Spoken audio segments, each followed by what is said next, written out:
আন্দোলনে নেমেছে দল মত নির্বিশেষে প্রত্যেকটা মানুষ, ইভেন ছাত্রলীগের ছেলেরা পর্যন্ত আন্দোলনে নেমেছিল। হ্যাঁ, আওয়ামী লীগের লোকজন হচ্ছে আন্দোলনে নেমেছিল, আমাদের নিজের চোখে দেখা সবাই আপামর জনতা সমর্থন ছিল এই আন্দোলনে। কেননা যারা যারা ভুক্তভোগী প্রত্যেকের রাস্তায় নেমেছিল। তো শেখ হাসিনা কি করছে? শেখ হাসিনা ওদের এইটাকে অ্যাড্রেস না করে, জনমানুষের এই আকাঙ্ক্ষাটাকে অ্যাড্রেস না করে কি বলল যে কোটা রাজাকার মানে মুক্তিযোদ্ধাদের নাতিপুতি রাজাকারের নাতিপুতিরা পাবে কিনা, এই যে ফ্যাক্ট সে জাস্ট ডিনাই করলো, একটা বিশাল জনগোষ্ঠীকে ডিনাই করলো।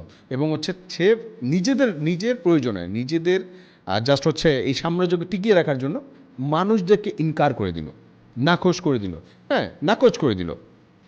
তো এই যে জনমানুষের রায়কে উপেক্ষা করা, এই উপেক্ষা করার একটা কিন্তু খুব বাজে ফিডব্যাক পাওয়া গেছিল শেখ হাসিনা।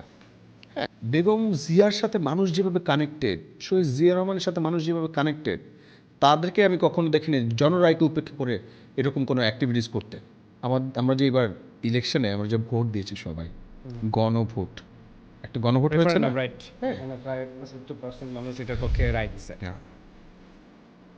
69% মানুষকে কি একদম হচ্ছে মানে তুমি ডিনাই করতে পারো? তার সুযোগ তো নাই। নাই। কিন্তু আমরা দেখি যে বিএনপি ক্ষমতা গ্রহণ করার পরেই এই মানুষগুলোর এই 69% মানুষের যে রায় সেটাকে উপেক্ষা করছে ডাইরেক্টলি। মানে তোমার এই সালাউদ্দিন সাহেব গতকালকেরই তার একটা স্টেটমেন্ট আসছে যে আমরা নির্বাচনের আগে ঠিক আছে আমরা জাস্ট হচ্ছে সবার কথা মেনে নিয়েছি যাতে নির্বাচনটা যাতে হয়। ওকে, বুঝতে পারছি। তো এই কথা মানে কি? এটা তো একটা মুনাফিকি। হ্যাঁ, যে তারা এখন ঠিক তার মানে তাকে আমি একদম যে মিথ্যাবাদী সেটাও বলছি না, সে আবার স্বীকারও করলো এবং সেটা বাস্তবায়নও সে করতেছে এইভাবে।